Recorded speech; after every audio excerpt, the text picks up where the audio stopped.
Right, everyone, welcome back to the channel. Absolutely delighted today to be joined by Jack the Punk Kid Hughes, professional boxer, headlining next month, 27th of November at York Hall, Bethnal Green, London. Rematch against Ricky Little. I hope I got all that right, Jack. You have, mate. You have. Spot on. Loads of power. Right, stay close. Oh, perfect. Well, again, mate, absolutely delighted to have you on here.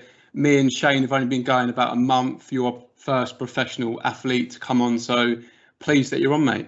Thank you, mate. Pleasure to be here. Good stuff. Are you all right, Shane? You all ready to rock and roll? Already, mate. It's nice to have like a professional amongst the two amateurs, isn't it? Absolutely. But before we come on to your fight next month, mate, I thought if we could go back a few years, like when you started boxing, what got you into it? Yeah, so what got me into boxing is quite a funny story. It's quite different to how most people got into it. So I was 15 at the time. I never watched boxing, never liked it. It just wasn't for me. Yeah. And Ricky Hatton and Floyd Mayweather were fighting, and all my friends wanted to watch it, and we was on MSN at the time, and we made like a group chat, and they was all like, "Oh, Jack, we all want to come and watch the boxing at your house." And I was like, "Oh, lads," I was like, "No, I don't watch boxing. It's not my thing." Yeah, and they was all like, "Oh, come on, Jack, come on, please," because they knew that my mum would buy it. So like, Yeah. I was just like, "Oh, come on then, like, come over." I was just thinking, like, "Oh, you know, my mates would be around. It'd be cool." Like, so yeah. Then they all come over. My mum ordered it. It was on the TV, and like the second it come on, I was just instantly hooked. I was like, "Wow, how have I never ever watched this before?" And then a couple months later, on my 16th birthday, I was down at Ruislip ABC Gym, and that's where it all started.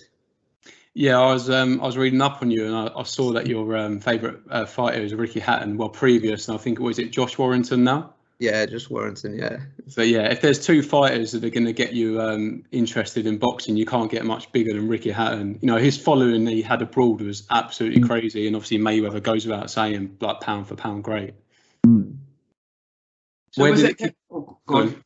No, I was going to say, so you obviously like 16, getting in the obviously boxing club. How many amateur fights did you have? I only had 10, and I had a couple years off as well. So I had 3 for Ruislip, and then I moved clubs, and then I had 2 for Hooks ABC, and then quit on my 18th birthday, funny enough. And then I had a couple years out. I suffered from really bad anxiety and depression from when I was like 18 to 23, and I got back into boxing at 23. Turned my life around basically, and then at 24 I turned professional. Oh, perfect, mate. Yeah, no, obviously I didn't know that about you, but obviously, you know, we've just watched Fury fight over the weekend. It's been, you know, well documented with, you know, his mental health issues. So for yourself personally, like training every day, being in a routine, is that almost like a, you know, therapy for you know, the anxiety, depression? Yeah, it definitely helped. It was when I joined State of Mind was like the big was like my big turning point, because that got me, it kind of like got me out into the real world, you know, and it put me out of my comfort zone. And I think that's what I needed. I needed to be out of my comfort zone and like fight the demons that I had at the time. And then now at 29, mate, you know, I feel like I can do whatever I want. You know, there's no anxiety no more. There's no depression whatsoever. I'm probably the happiest guy you ever meet in your life, you know. Yeah, no, I'm very pleased to hear that. Yeah, no, from what, you know, looking at you on social media, I feel like I've stalked you for the last like few days. My missus like, you know, put the phone down, leave this bloke alone. But obviously, you know, I needed to do a little bit of research before I got you in it. But yeah, you know, you look like someone that, you know, is very much out there. I know you're like quite into your fashion, tattoos, Yeah. your nails, Yeah. stuff. So yeah, obviously no holding back now. I was thinking he looks a bit plain. Yeah, just another plain Jane on the channel. No, it's obviously good to hear. Just going back to your amateur background, I know we spoke about this on the phone, but so you had 10 amateur fights. Yeah. How does that work then? Obviously, being an amateur, then, you know, actually turning over to a pro. Yeah, like as I said on the phone, you just, anyone can turn pro. You don't need to have an amateur background. You don't need to have nothing. You just need to go into a gym, get a trainer, speak with a promoter, you get a meeting with the board, and then if the board like you, they basically give you a license. They'll ask you about your background. Like, luckily I had a couple amateur fights before I turned over, so it was just like, yeah, no problem, here's your license. But with other people, it could be a bit more tricky. Like, they'd be like, oh, you haven't really had any fights. How do you know? How do we know you can fight? Like this, that. And they might ask to come and watch you do like a touch sparring session, and just to see. But literally, I've in all the years I've been boxing, I think I've heard one person get turned down for a license. And then, I know a lot of people that have applied for a license. So there's hope for Shane yet then. Yes, there is hope for Shane. Right. I don't mind. I was the last fight I had. I'm 50 now. I was 48 the last fight I had, and it was a karate tournament, and I went along to this tournament, and we was meant to be in, you sort of like graded from white to yellow is one group, and then it's green to black belts. And I went to this competition. I was in the first grading between white to yellow. And I've gone there, and all of a sudden, like the event organisers have turned around and said, look, we've got to condense the program, so there's no white to yellows. You're all thrown in against everyone else, and so it's like white belts, yellow belts, could have been against brown, green, and black belts. Yeah. And I went in against a green belt. It was I'm about just under 6 foot, and this fellow's about 6'4". I'm about 12 stone, and he was about 17.5 stone. And it was one of the most grueling things I went through, but I had to sort of like, you had to think on your feet. So it's pretty much the same as boxing. You go into a ring, you're sort of assessing what's going on whilst you're in there. You're just trying to work out what's going on. And this fellow was just so big. I think he caught me with a roundhouse, and I don't know if you've ever had this situation where you get caught and you get like these purple blotches and stars. And I think it's just before you get knocked out, probably. And I got clubbed 3 times like that, and it was it was something. At 48, I think I just felt to myself, I wanted to do it. I would have preferred to have done it when I was your age, to be honest, 25, 29. That's, I think, the right time to go in to do it. But it was an event in itself. But I think for me, the karate and the kickboxing that I used to do when I was young, what I used to like about it was the being in the gym, training with other people. And I just wonder, yourself, there was lots of people who would give young people advice and sort of like look out for the younger fighters and sort of like put them on the right path. Is that something you like to do when you're in the gym? Because obviously you're 29 now, so do you mean you've seen a few things? Do you tend to look at the younger people in your gym and sort of like try to give them a little bit of help and a little bit of guidance? Oh yeah, 100%. When I was with Ryslip, when I started back again and went back to Ryslip, I was like 23 at the time, and obviously I was the oldest. I was the oldest in the gym, and they all voted me to be captain of the club. So they all looked at me as like their leader, I suppose. And and there was a kid called Joe. I really took him under my wing. He was like 15. He never had a fight before, and like me and him become like, it was weird. Obviously I was 23 and he was like 15, but me and him were like that. And he used to like come around my house, and I used to take him on runs and stuff like that. But yeah, and he's doing well for himself now. He's not boxing no more, but he's a policeman now, so he's doing all right. Cool. I guess there's occasions where obviously, and this is probably no doubt the same as in the boxing, you probably get people that go into the club that want to just maybe get fit and just want to maybe learn how to defend themselves. They might have had confidence issues. Going in and learning something like that just gives them a bit of confidence. And then obviously you get the other people that go in there and want to fight, don't you? So do you mean this? And this is one of the things I think about boxing must be a good thing, because you can go into a boxing club, you can go in there to no doubt to go and get fit, to train, look after yourself. But if you want to take it on and you want to get involved, you want to spar and you want to sort of test yourself, I guess that's the norm in all clubs, I guess. Yeah, man. Yeah, boxing is one of the best sports in the world, man. It's so good for your confidence. As I said, like before, when I was had my troubles, that took me to like places I'd never fought, and now look at me, like I was a little shy kid who suffered with anxiety, and now I'm just the most out there guy you ever meet. Like it's really is such a great sport. Cool. Absolutely.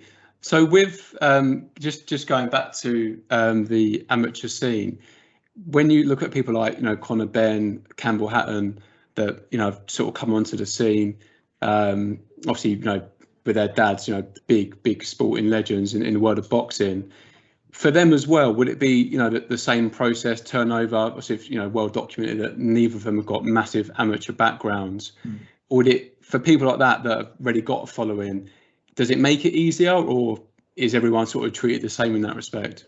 No, of course it makes it easier for them. It's like, all the YouTubers that turn over, they've got the following and stuff. Like, so straight away, whether they're good or not, they just get signed by Frank Warren, Eddie Hearn, and be put on the big shows. So it's a lot easier for them. But I mean, at the end of the day, boxing is boxing. It's still hard work. They've still got a graft, but of course it's easier for them. They get money. They don't have to work. They get all the help they need, nutrition, training. They get with the best trainers. They get the best promotions. They get put on the best shows. They earn a lot more money. So yes, it's much easier for them. But at the end of it is what it is. At the end of the day. Yeah, no, that's it. I suppose when you've got people like that, when dads with massive names, I suppose doors open a lot easier. But speaking to you before as well, I know that you've obviously got a full-time job. You've just recently got into camp because you're fighting at the end of the next month. So at the moment, what's your day-to-day like? Because I know you work on the bins, like 30 or 1,000 steps. You said you're doing a day. Quite a labour-intensive job, mate. So you at the end of the day, you must be absolutely out on your feet. Oh yeah, mate. I'm knackered all the time, man. But I've been quite lucky in the last couple of months. Obviously, I was working as a lifeguard, and then when I first got the Ricky Little fight made, I quit my job, and my girlfriend supported me for like 2-3 months because it's the one thing I really want to do is to win a Southern Area title, and then that fight fell through. And then that's when I started working on the bins, and I was doing that full time. Now that the fight's come around again, I'm just doing it part time at the moment. I'm only working three days a week at the moment. So, but it's still hard, man. Yeah, no, absolutely. I was going to ask you as well about when for yourself, if you all being well, get the victory next month. When can you get into a position where you're able to just solely focus on the boxing? And you don't need to, have a like a stereotypical 9 to 5. It's kind of hard. It all really depends because you look at Maxi Hughes, for instance. He's been British champion. He's been like intercontinental champions, and then he just won a WBO world title. I mean, I know it's not like a proper recognised world title, but at the end of the day, it's still a world title, and he still has to work a 9 till 5. So. It's just hard. Like, there's not really much money in boxing unless you're at the very, very top, so I don't really know. Maybe I could get a British title and maybe I could focus fully then, but you just never really know, man. Yeah, I suppose, like you were saying earlier, Frank Warren, Eddie Hearn, all the big shows. So what with the pandemic, how did that, I was reading a lot about it, heard a lot about it from, people who on within interviews and stuff.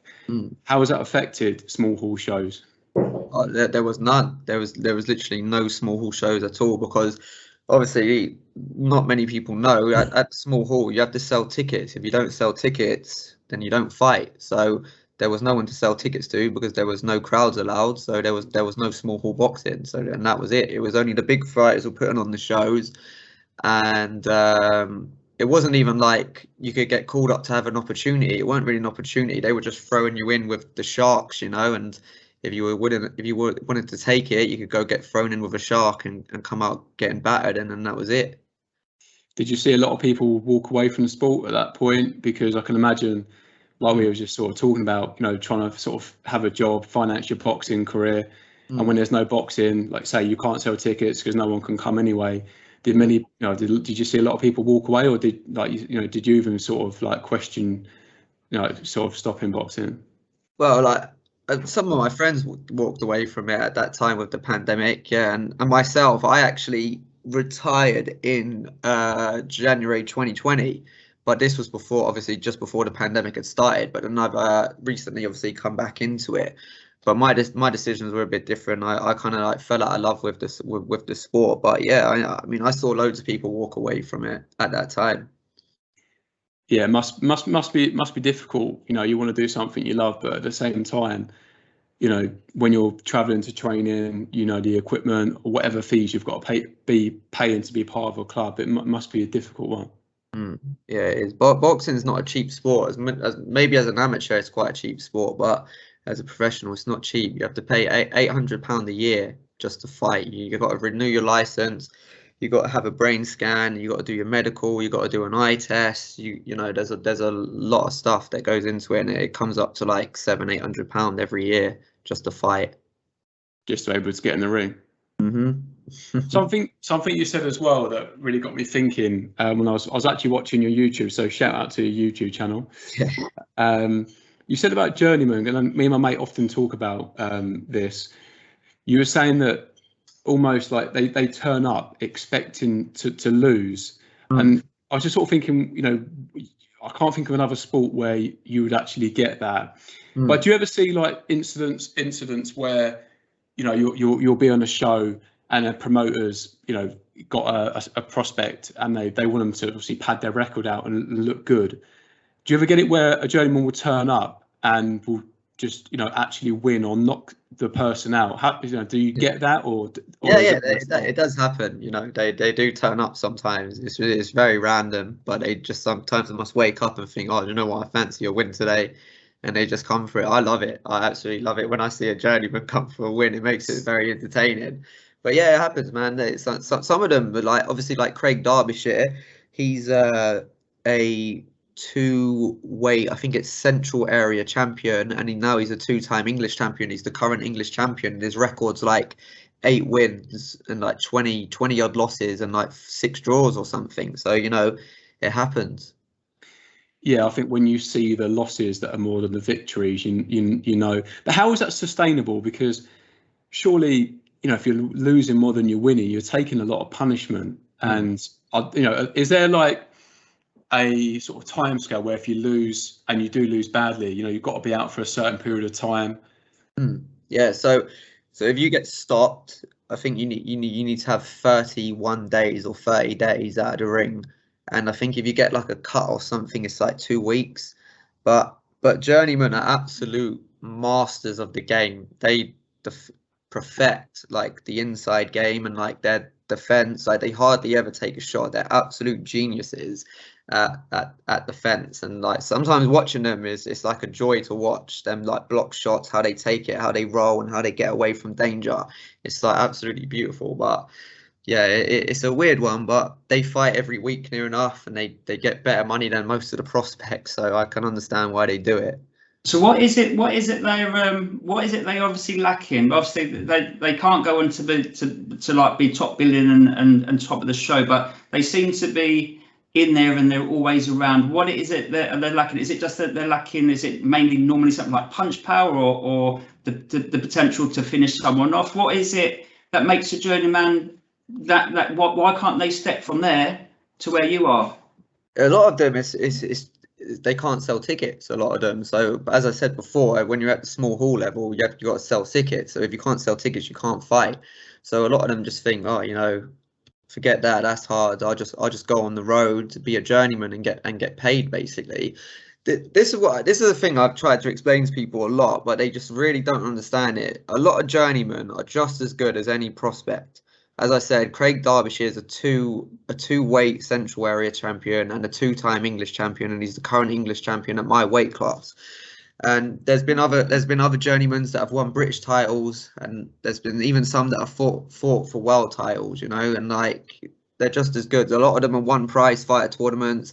They're just as good, but people just look at their record and see them maybe just one day turning up to get a paycheck and blocking shots, and they just think, oh, this guy's useless. But they don't know boxing. They don't know the game. They don't understand what a journeyman is, so they won't ever really understand. I suppose as well they're probably they're a fundamental part of the sport, because if you didn't have people like that are all willing to fight every week, like you know, prospects got no one to fight.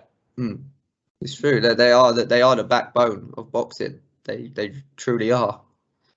So say for example, then, you know, you're a 17, 18-year-old lad now, and I don't know, say you're playing rugby before, you're quite a popular character. and you fancy a bit of boxing, you go into a gym, you're knocking a few people out, or you're looking good at the amateur scene. If you approach a promoter, sorry, get my teeth in, because you are that, you are a popular character. Are they more, again, willing to give you an opportunity because you can sell tickets? You might not be great, but if you can sell 200 tickets more than the next bloke. Oh yeah, you'll get put on a show 100%. I've seen it happen loads of times, like, because myself, I'm not the biggest ticket seller, but I think I'm I'm an entertaining character and I'm an entertaining fighter, and I feel like sometimes I should, be on the big shows, because I think I can bring entertainment and I can bring something that a lot of people haven't seen before. But I don't get them opportunities because I'm not a big ticket seller, and I see people, like, no disrespect, but I see people that are just absolutely useless. But because they can sell 400 tickets, they might be fighting at the O2 like next week or something, And I just think like that. But at the end of the day, it's part of the sport. I've been around it for 5 years. It's just I've just become accustomed to that kind of thing now. So it doesn't really bother me too much nowadays. Surely, if you go on and you put like a run of wins together, there's got to be at some point where someone has to recognise something and say, look, what do you mean? If you're totting up the wins, then you're on a roll. There's got to be at some point where someone's got to recognise it and say, yeah, he deserves a fair crack in an O2 or in a different show. There's got to be some point where you've got to be recognised for what you do, surely.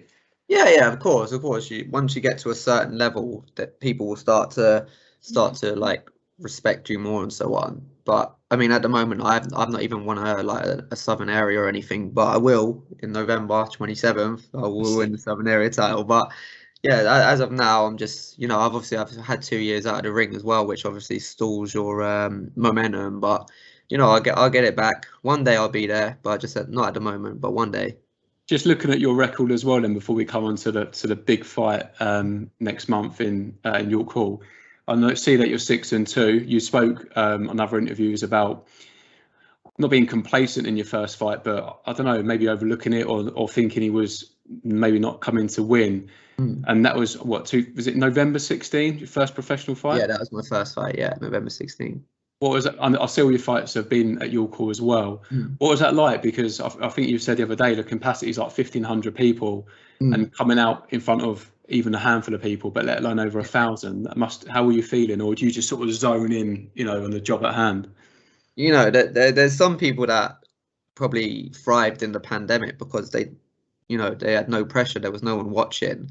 But I'm one of them people. It doesn't matter to me if there's one person watching or like 1 million people watching. If anything, I'd probably do better with 1 million people watching me, because I'm just I'm a showman like that. The bigger the crowd, you'll probably see a better Jack Hughes like on a night. So for me, fighting in front of like 1,200 people was just like it was just a buzz. It was just a buzz for me.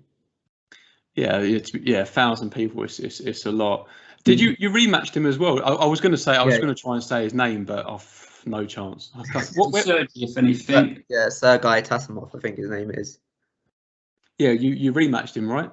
Yeah, I rematched him in my third fight. So it's all quite a funny story, like obviously my first fight I took it, and Barry at the time was telling me to pull out because he didn't really think he put enough time in with me.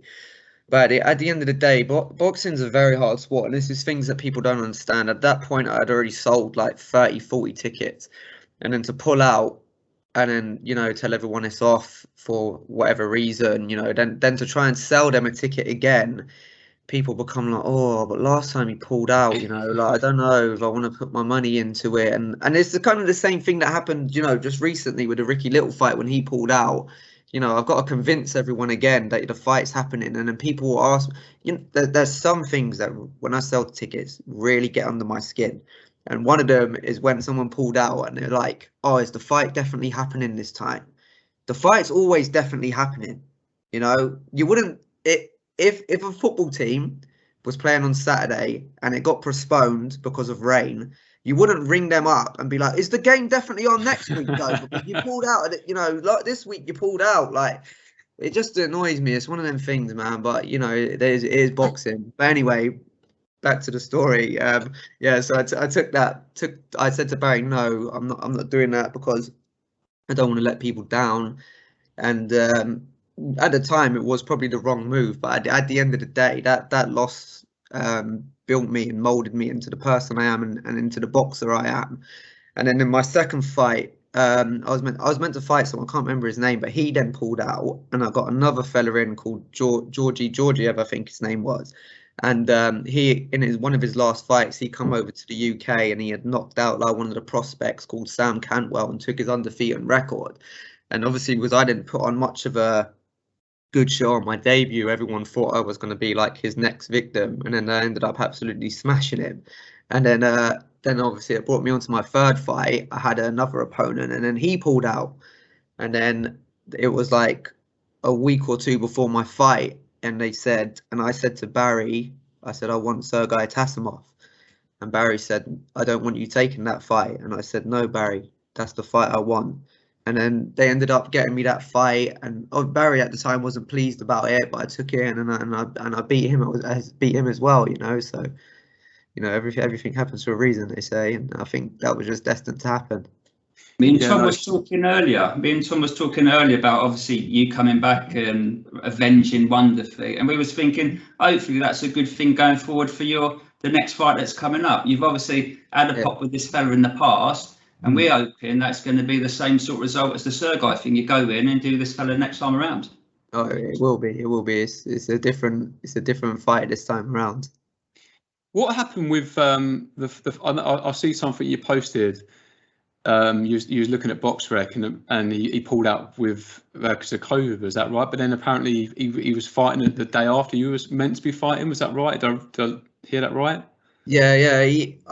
I don't believe a word that comes out of his mouth, you know, because so we had this fight scheduled, and I think I was training for about 3 or 4 weeks, yeah, and this guy did not promote it once on any of his social medias. He didn't, like Facebook, Insta, Twitter, not a word come out of his mouth, not even that he was fighting for the title.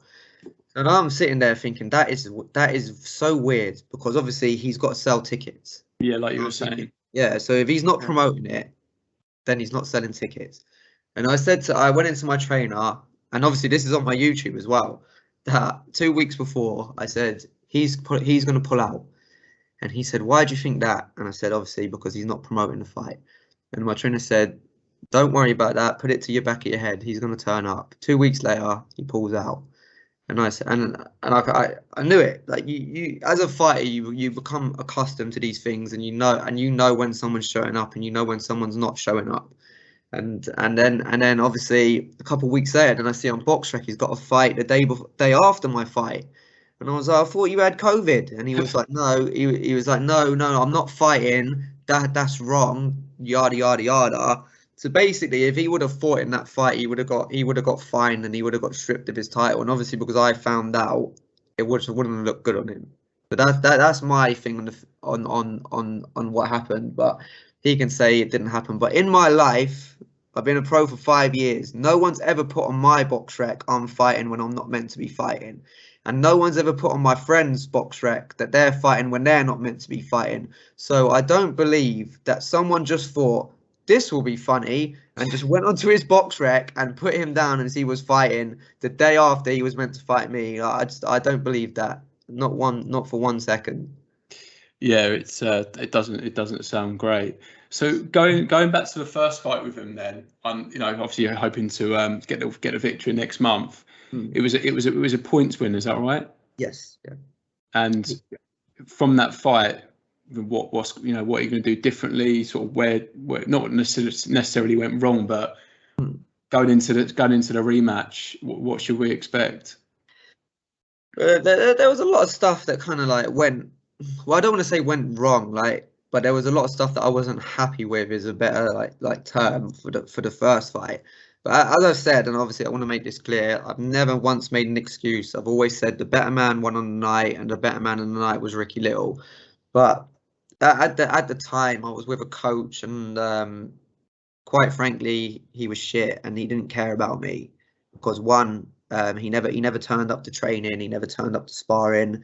And 2, when I lost, he just jogged me on. So, so it kind of shows that he never really gave a shit anyway. But and also at the time, I only ended up sparring about 3 times in the build up to that fight, because I had to get my medical done, and you can't spar when you are having your brain scan, because if you take a knock, it can show up that you've got a bruise on your brain or something, and then you'll fail. So then I had to have 2 weeks out for that. And then when I had my first spar back, I ended up cutting my eye. So then that was another 2 weeks out. But as I said, I've never made an excuse, and I took the fight knowing full well under them circumstances I thought I could beat Ricky Little. But they were the 2 things I wasn't happy about. And then obviously in the 6th round, I ended up gassing out, and I had to fight on for another 4 rounds. And I in my opinion, I was ahead going into the 7th round, but 7th, 8th, 9th, and 10th he took, and I believe that's what gave him the victory. And I do believe that he was the rightful winner on the night. But the biggest difference this time around is, 1, there's been no injuries. I don't have any cuts. I haven't had to do my medical, so that's all grand.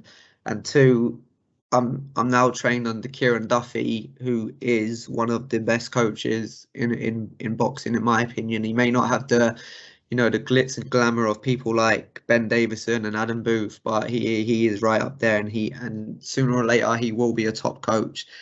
And the things he's taught me since I've been there, I've come on leaps and bounds as a fighter. So the biggest difference for me is just having Kieran Duffy in my corner, and that's going to be the biggest difference on the night. Yeah, it sounds like. Go on, Shane. Go on. I was going to say, I'm guessing off the back of that, obviously you've got the experience and knowledge of being in the ring with him. So you've obviously, there's things you will pick up, there's things that you think I know will do differently. But like where you mentioned about gassing out, I'm guessing that you must be confident in yourself that you can go beyond 6 rounds gassing. You can go throughout if you need to go the distance. I'm anticipating that if that's what you felt let you down last time, you're not going to let that let you down this time, and he's gonna realise that. Yeah, 100%. No, I'm very, very fit. Regardless whether I gassed out or not. I gassed out in the 6th round, and I still had four to go. I've got a massive heart. No one's ever going to stop me. I believe I've got one of the best chins in boxing. And I've taken massive shots, and I've never been put down by a face shot. I've been dropped to the body a handful of times by much bigger men than me, but no one my size has ever put me down. And and as I said, I've got a massive heart. So no matter what round I gas out in, whether it be the 1st or the 6th, I'm going to go to the 10th round regardless. Like calling you Wilder. It sounds like as well from what you're saying, it was like lack of preparation for the first fight. Things were going wrong. You got a cut.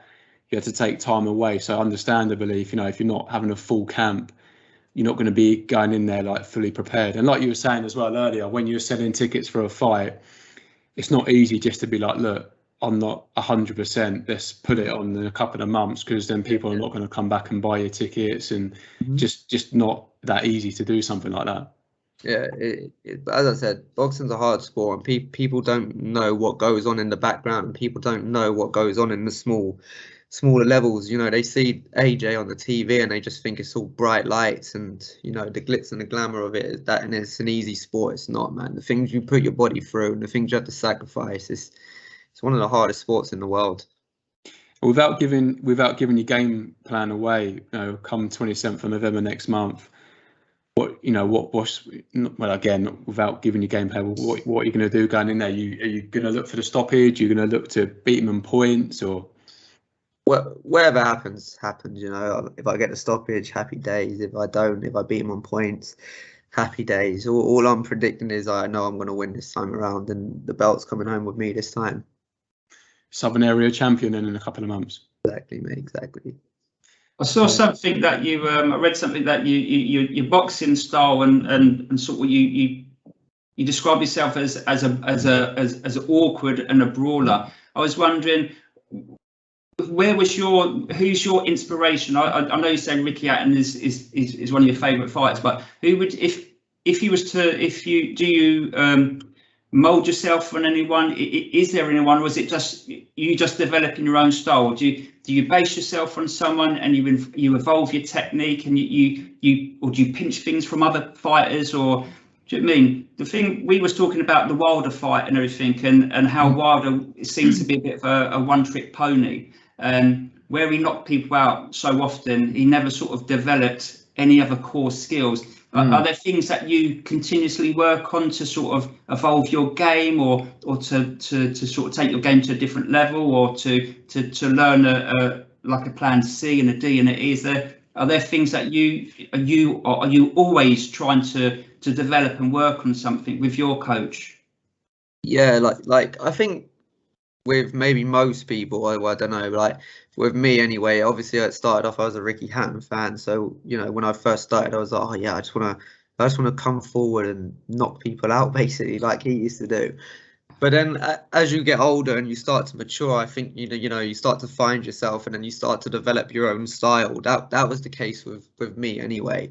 So I kind of started off like that as in an amateur, but then you meet new people, they teach you different things, and you start to like mold it all together, and then you create your own style. And yeah, not all the time. I'm always working on, you know, new things. I'm always trying to learn something new, because, you know, a day where you don't learn something new is like a day wasted in boxing, basically. So Kieran will teach me things, but obviously he won't try and teach me too many new things all at once, because then it all becomes a bit like, oh, what's going on here? Like, it's kind of like overloading you. So you learn like a new thing a day, and then you might work on that one thing for a week, and then when you kind of perfect it, you'll move on to another thing, and so on and so forth. But I'm always willing to learn. That's one thing Kieran always says about me, you know, is I'm there half an hour early, and I'm always there to learn. So yeah, I'm always trying to learn. Cool.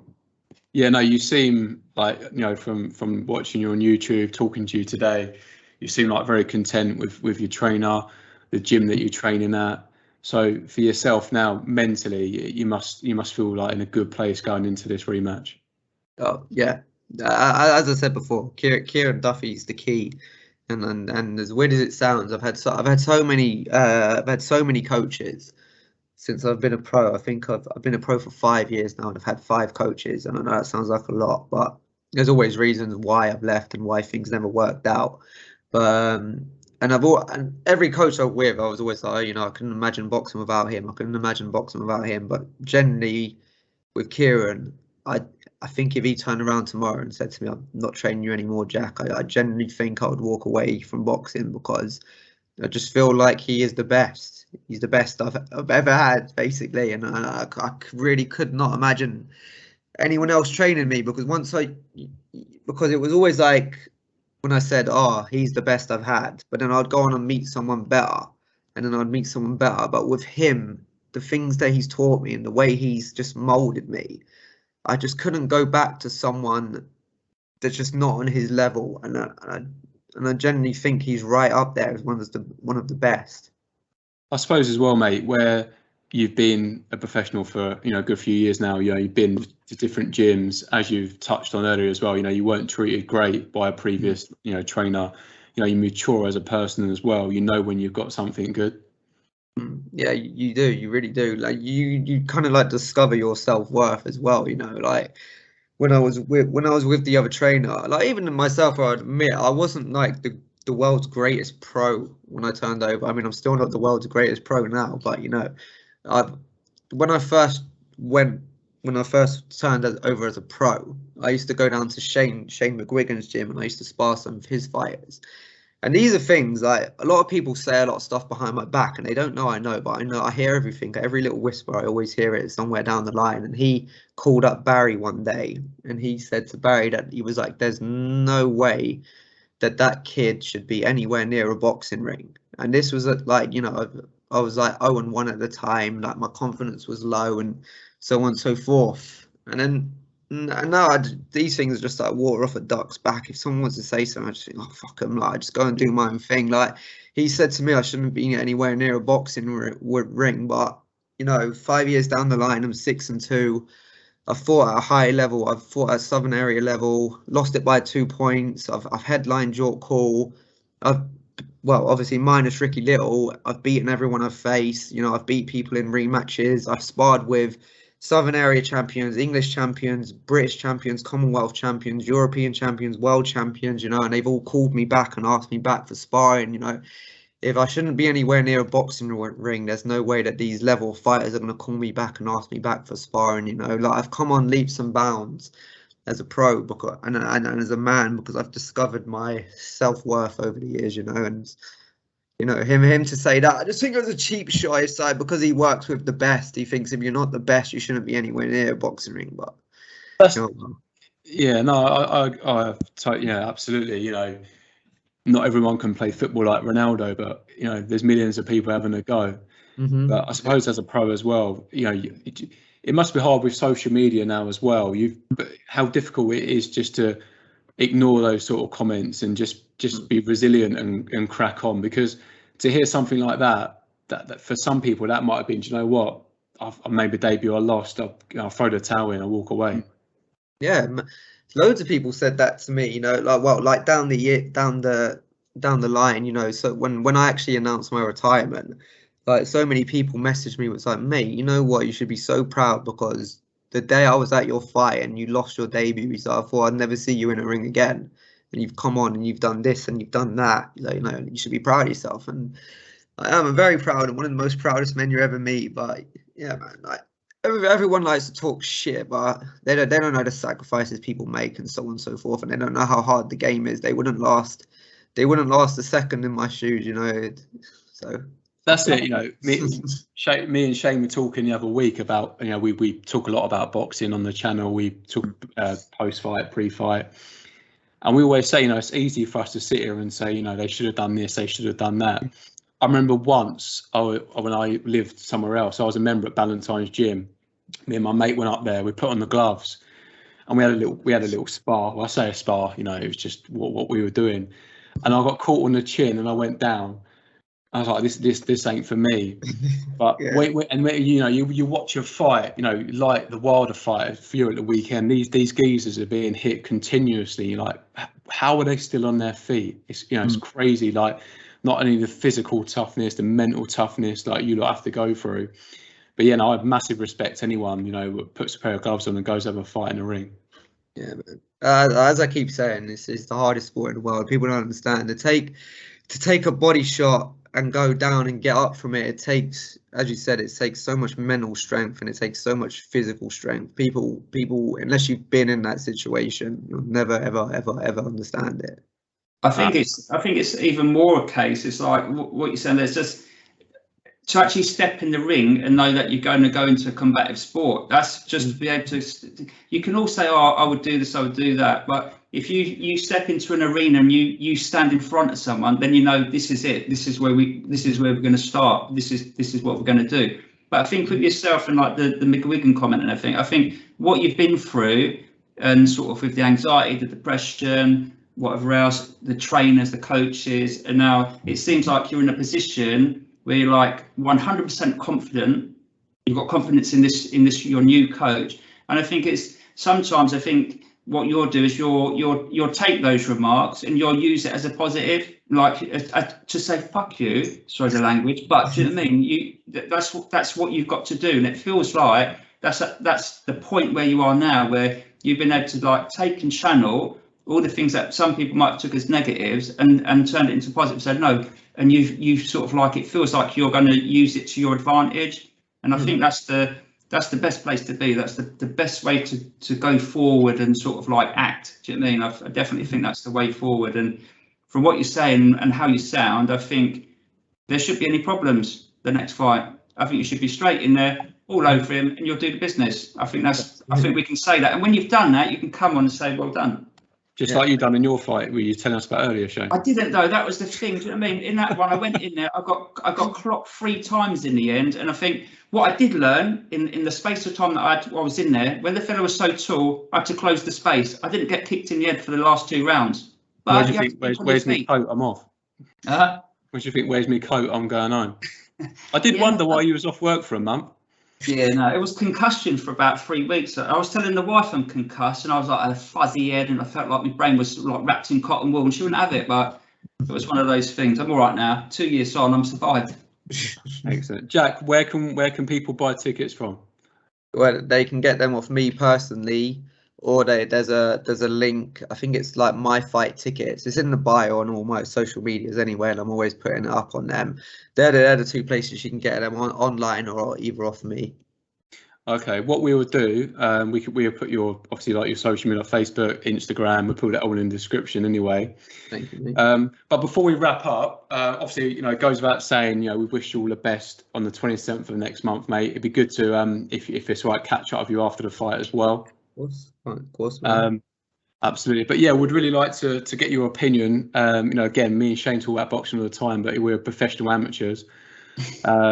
So yeah, no, good to get your opinion on the Joshua fight. I know it's a couple of weeks ago now, but yeah, just to see, how you broke that fight down and whether you sort of agree with a lot of people what they're saying. Should have let his hands go. What did you make of it? I was very shocked at the way he come out, and I just don't really know who come up with that game plan to try and outbox one of the best technical boxers in the world. I don't really get it. Joshua is a massive man compared to Usyk, physically, and the way you see massive physical people box, like Klitschko's and Tyson Fury and so on. They lean on their opponent, they wear them down, and they break them down, and then they take them out later on. And that's what I thought he would have done. I thought he would have just come out, imposed his will, leant on him, broke him down, and then just took him out later on. That's what I thought would have happened. But yeah, because I saw an interview on IFL with Ben Davison, and he was basically saying that not everyone's got it wrong, but it's not as easy just to go in there and let your hands go when you're fighting someone like Usyk. Yeah, as we said before, it's easier saying oh, I would have done this, I would have done that, but that just seemed to be the thing to do in my opinion. But I also feel I know it's quite harsh, but I just think Joshua doesn't have much bottle. I've seen him get rocked before. We've seen him with the Ruiz thing. In my opinion, in the first Ruiz fight, he quit. He just didn't really look like a man that wanted to continue. And ever since then, I think he's just been so cautious. I just don't think he's got much bottle about him, to be truthfully honest. And I think his bottle just went when it come down to facing Usyk. And you see it in the 12th round. He got hit with one shot. He was on the ropes. Didn't really know what to do. Yeah, for me, for watching him, it looks sometimes like he's caught in between two minds. I totally agree with what you're saying. After Ruiz loss, in the rematch, it was a pretty dull fight. He stuck behind the jab and just went the distance and got the decision on points. But even with the Pulev fight, he caught him, he hurt him, but then it's like he let him off for a few rounds. It's like, mate, just go in there and do what you were doing before that got you in this position. Yeah, it's true. If you look at his previous fights with the first, the fight he had with Dylan White, it was just an out brawl, and he just went all guns blazing. And then with the Klitschko fight, it was the same thing. He went all guns blazing, got back up from a knockdown, so on and so forth. But then after I don't know, it just seems like Ruiz kind of broke his will a little bit. He was in the corner, and he's like, why do I feel like this? Why do I feel like this? And then, then when the ref asked him if he wanted to continue, he gave a very half-assed, oh yeah, I'll continue. It just really didn't seem like he wanted to carry on. And then ever since then, it just seems like he's gone super cautious with every fight he's been in. Yeah, it seemed like the mobility doesn't really have the mobility. I think when he was standing in front of sort of the bigger fella without a lot of movement, he was quite happy with that. I think when you saw him against Parker, you saw him against Ruiz, even against Povetkin, there was periods where he didn't feel comfortable, he didn't look comfortable. And then obviously when you got Usyk, someone who can just dominate with their footwork, then he just sort of it come on top for him. But like everyone said, they thought he should have used his sort of size, physique and power. But as other people said, if you're technically gifted, it might be hard to do that at the end of the day. Yeah. But we think that Fury is going to dominate. That's what we think. I hope so. Jack, Shane asked me a question a couple of weeks ago, and I didn't really know how to answer it. But for yourself, it'd be a good question to ask. If you're Joshua, what do you do with Rob McCracken? Do you question your team? Do you add? Do you get rid of him? You look. I was saying to Shane as well a couple of weeks ago. Fury, even in the first Wilder fight, I know he officially didn't get the decision, but that was generally the feeling. He got obviously rid of Ben Davison. It was a bit controversial. Got the other fella, I can't remember his name at the top of my head. He went into the rematch and blew him away. What do you think about that? No, I just think, you know, if you're happy training with someone, that's all that really matters. I just see all these fighters all the time. Like they'll be with their trainer for their whole career. They lose one fight and then it's just like, oh, get rid of him, on to the next one. And I just think that shows a lot of like mental weakness on their behalf. You can't say that this guy who's brought you to this level and you've stuck with him for years and years and years, and then you lose one fight and it's just oh, just get rid of him and get someone else, because that just shows real weakness on your behalf. And obviously this is coming from someone that's had 5 trainers in 5 years, but as I said, there's always reasons behind. It weren't your fault. Yeah, there's always reasons behind like things like, so you know, one of them, it wasn't technically, like, I didn't think it was working out for us, and then we left, and then there were, you know, the other one got rid of me, and then, you know, I could go on and say why, but it doesn't really matter. But what about the game? What about the game plan side of it, though? I know that you know, being loyal, and you know, he has only lost 2 fights. So, you know, this is not the end of the world for him. But what if you feel like maybe he's not quite getting it right? You know, what does he need to do in that respect? Like, and how does he win the rematch?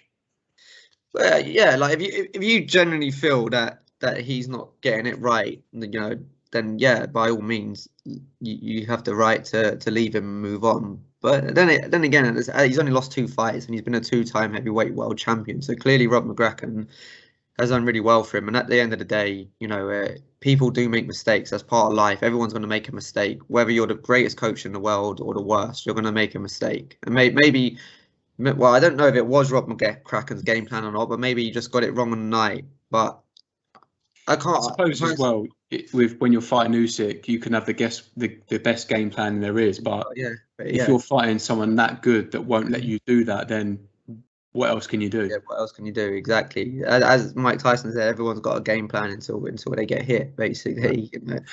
So yeah, I think McCracken at one point I think McCracken sort of almost put it that maybe AJ didn't follow his plan, because I think that's when I've saw a couple of interviews with McCracken, there was like almost suggesting that AJ wasn't following the plan, and maybe AJ was getting more drawn into an ego thing of wanting to prove himself as a boxer rather than do what he should have done. So you don't know really how it. Do you mean is it the coach?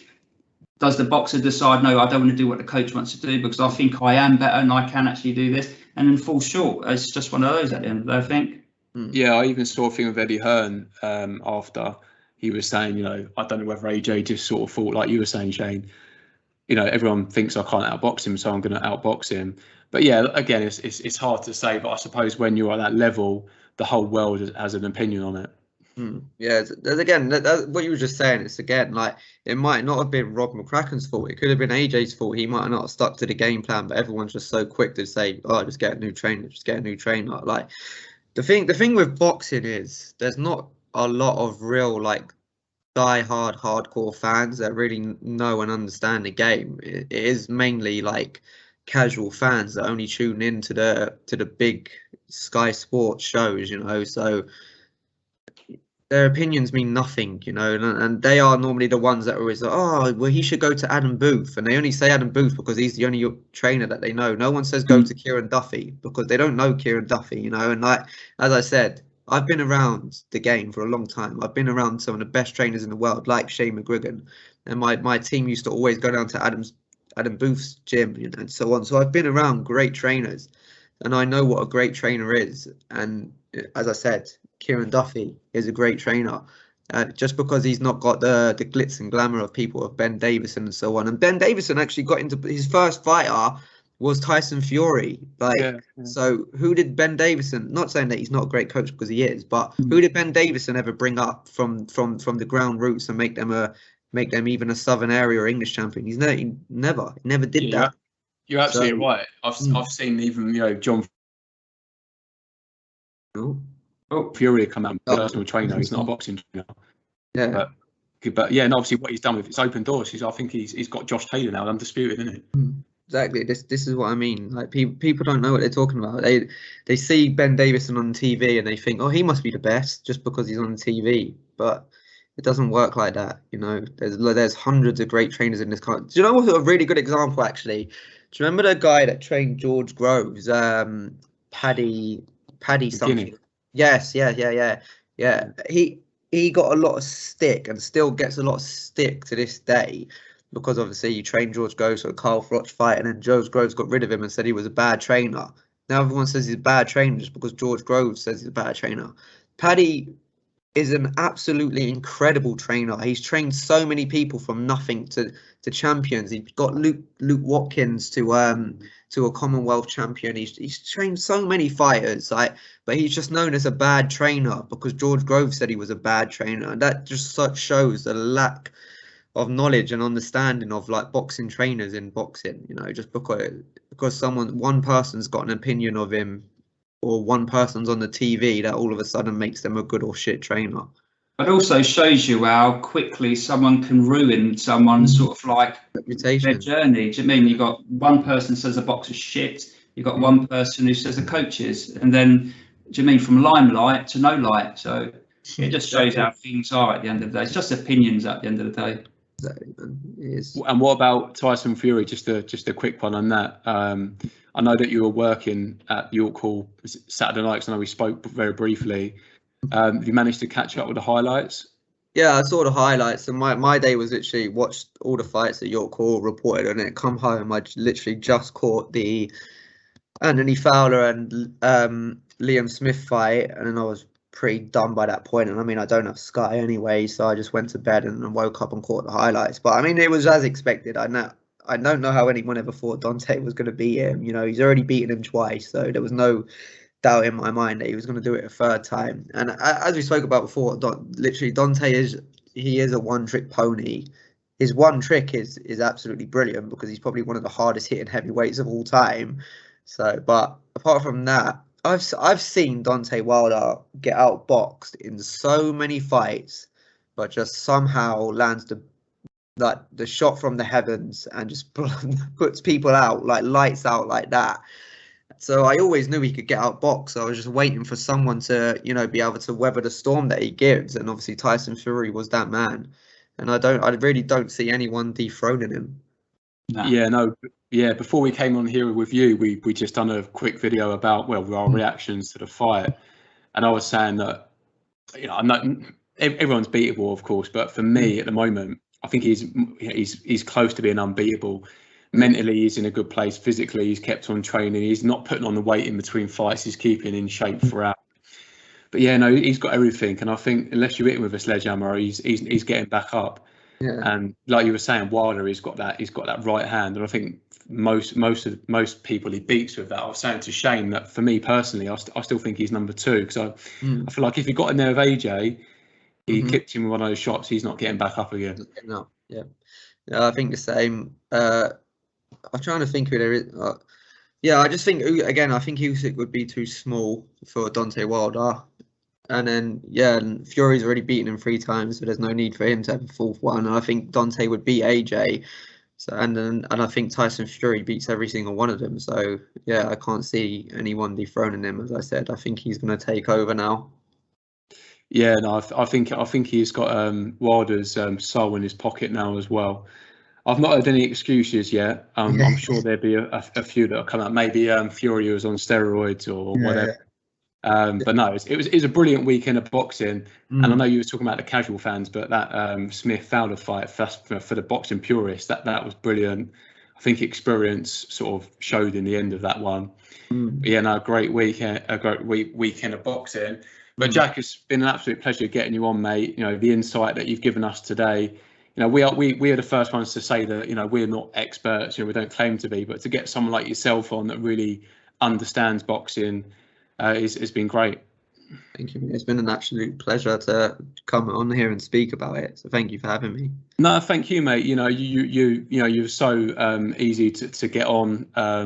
It's great to get you on. And guys, 27th of November, York Hall. Contact Jack directly on Instagram if you want your tickets. Go and support him. Obviously, we wish you all the best, and yeah, it'd be good to, you know, catch up with you after as well. Yeah, catch up when you got your belt. Exactly. Anytime you want me on, just give me a shout. I'm happy to jump on. Well, yeah, absolutely. Is there anything else you'd like you want to finish up on? Any sort of anything else you want to go over or say or whatever? I'm very happy, mate. Thank you. I'm all good. I'm all I bet good. you're ready for bed, aren't you? Working, training. I am, mate. You know, literally, I was just speaking to my girlfriend before I jumped on it. I completely forgot, and I was like, "Oh yeah, I think I'm gonna go to bed soon." And I was like, "Oh shit, I've got a podcast to do. I can't." So yeah, I think I'm probably just gonna go upstairs up to bed after this one. Oh, perfect, mate. Perfect. Well, again, thank you ever so much. We appreciate it, and we'll catch up with you soon, mate. Yeah, anytime, man. Peace. Top man. Absolute pleasure. Laters.